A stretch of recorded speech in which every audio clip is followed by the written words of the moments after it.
right now there is an FBI assessment of who the suspect might be, the person of interest might be. However, this is a fast-paced, fast-moving media environment and media landscape. And while I'm going to show you this, before we even develop any sort of inferences about who the shooter's profile or background might be, it turns out that the FBI has also said that the third suspect now, the third person of interest, is probably not the right guy either.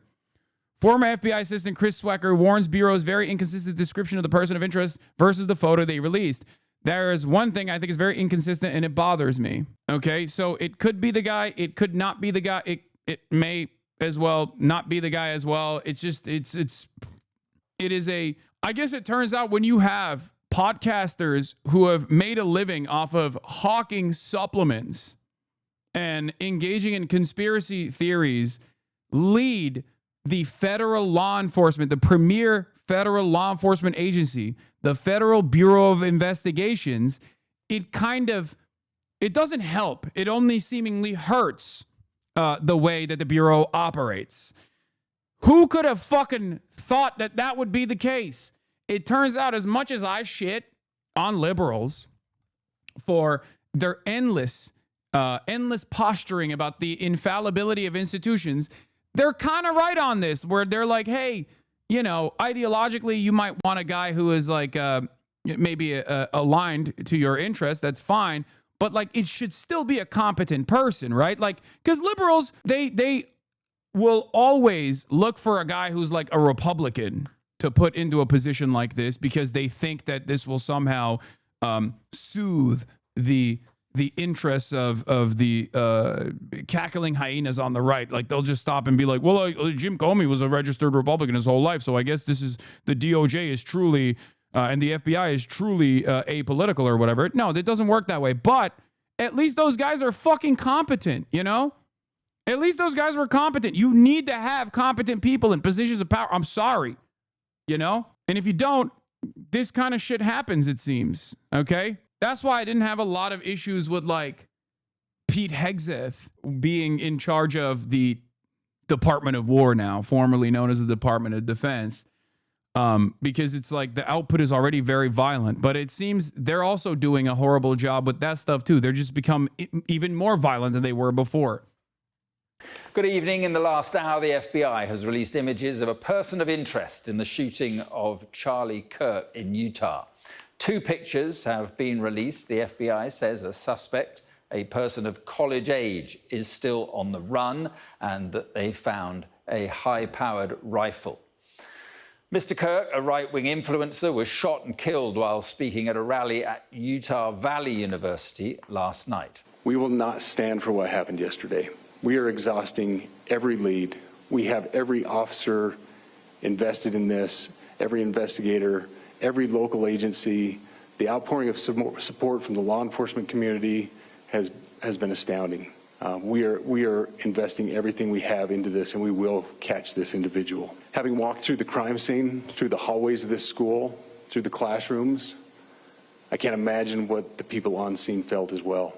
A horrific event where some of them barricaded in classrooms, some of them ran in fear. Can't overstate the tragedy and the horrific event that yesterday was, and how we will work to bring to justice the actions of one individual or any other individuals that assisted in that. Our state has gone through a lot, and we will come out successful. This morning I can tell you that we have recovered what we believe is the weapon that was used in yesterday's shooting.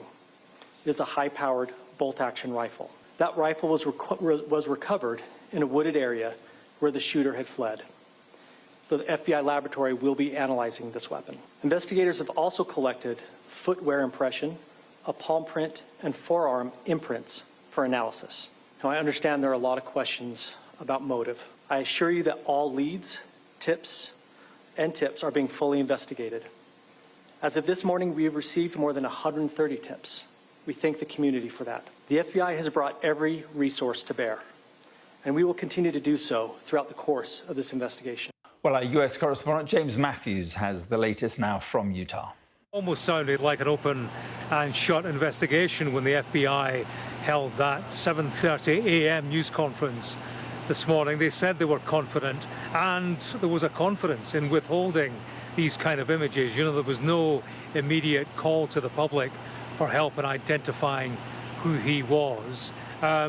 So, yeah, I do wonder why now they have taken that step. I suppose time is a factor. This is a killer on the loose, an assassin on the run, so there is danger inherent in that, clearly. Although they say, and said this morning, the community is not at risk. They reckon this was a targeted shooting, but clearly this individual has to be brought to book very quickly, and that will be the pressure that is on the FBI. The pressure that's on them now, of course, is to find out where he went. We see him climbing stairs in those images, presumably before the assassination. We are told that We don't even know if that's the actual shooter or not, but like he does look groiped up, I will say. Like, he does look incredibly groiped up. He looks this is a very groiper posture.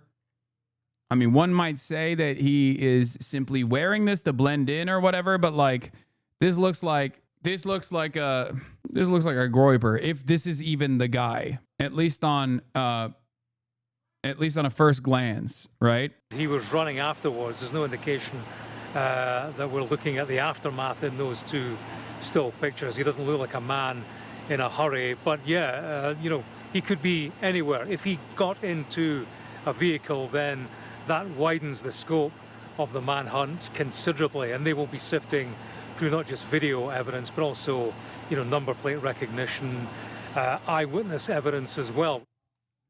I mean, there are a lot of suspicious elements involved in the Charlie Kirk assassination, okay? It does have, maybe it's just totally happenstance, totally random, but, you know, the way that this guy was able to line up a shot and create a little sniper perch for himself, unbeknownst to everybody else, and then was able to jet away by taking advantage of another person that was in the crowd that like redirected all of law enforcement attention towards himself. One shot, one kill, directly in the main vein on his neck. All of that stuff is strange, but I'm going to be 100% for real. No, there isn't a random hunter who could probably hit that shot, even if it's a crazy shot. No, I know a lot of people are saying a random hunter could hit that shot, but I've heard this a lot, okay? But I don't think a lot of people understand. It's not the shot in and of itself, even though it's like relatively a relatively competent shot would be able to do would be able to do that. But like, I think shooting deer is a little bit different than shooting a human being, especially for the first time ever. Okay, that's number one. Number two, it's actually the stakes, it's the pressure, and the setup. The very fact that he was able to get away, because you see this in school shootings all the time. People make this. People basically design how they're going to conduct a school shooting for a very long time, and then when the moment comes, obviously, like what Hasanabi is proven wrong and clings to his incorrect beliefs. You've been told repeatedly you were wrong. On what? Can't wait to see how long it takes for Hasanabi to start screaming at his chat for no reason. Acts like a baby. Chat says take a break. Hasanabi yells at chat. Classic. Brother. Here, take a day off, dude. You're obviously a little unstable. My point was that planning something like this and then being able to successfully implement it is two entirely different things. And in most circumstances, like, the shooter usually doesn't get away. He gets killed or kills themselves. So the fact that this guy was able to get away is unique, I think. The fact that they still haven't been able to find the shooter is unique. Now, it could be a matter of incompetence in law enforcement, okay? For sure. It could be a matter of incompetence in law enforcement, but there are some interesting aspects of this assassination, of this hit, that I think that make me feel like it smells weird. I don't think it was I don't think Charlie Kirk was not assassinated by Israel or Trump or likely any organization. This happens with every assassination. Is it really that hard to believe an unhinged weirdo with likely incoherent politics shot someone famous? This happened for like a century. No, I agree. I don't disagree with you. I agree. I think that is like in order of priority, or in order of the hierarchy of like likelihood, I would say that it's most likely what it always is, which is like a fucking dude, oftentimes right wing, who just has like indecipherable, incoherent politics and has took it upon himself to take matters into his own hands because like of a serious disagreement that they had. That's usually how these things go. But oftentimes these guys don't get away with it, you know? The news is coming in very fast now. Breaking news in the hunt for the assassin in Utah. Brand new evidence now. Bill Malutian. Bill, tell us. Yeah, Harris, good morning to you. We heard earlier today that the FBI said they recovered that high-powered bolt-action rifle in a wooded area. Well, now several federal sources confirmed to Fox News that messages were found written on both the gun and the ammunition here, and those messages are currently being reviewed by investigators. We can't confirm what were in those messages, only that messages were found scrawled on both the gun and the ammunition that investigators have found, and that is under review right now. That gun will be having what's known as an urgent trace by the ATF.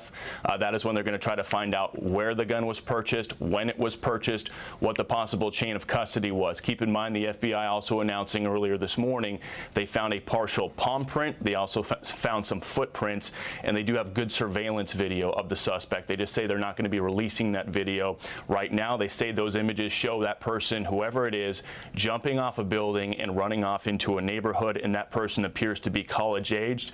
But again, Harris, multiple federal sources telling Fox News that messages of some kind were found written on both the gun and the ammo, and investigators right now looking at those messages, as here we are about 20 hours after this assassination and still no suspect in custody. Make no mistake, this could very well be true. It's just that releasing this information without proper confirmation is incredibly irresponsible. The New York Times has reported on this. The original source comes from Steven Crowder. He was the one who fucking leaked this, okay? And he was the one who leaked this, and the New York Times said, but a senior law enforcement official with direct knowledge of the investigation cautioned that report had not been verified by the ATF analysts and did not match other summaries of evidence and might turn out to have been misread or misinterpreted. The reason why I'm saying that is because the Wall Street Journal reported on it, CNN reported on it, and the reason why it's dangerous and irresponsible is because, like, you don't fucking know. You don't know if this corresponds to the shooter's actual ideology, or if they're like an opportunist that wanted to foment like race war or something, you know, because like Reuters do stuff like that all the time. You don't know if it's actually a left-wing ideological perspective that was true and real and genuine.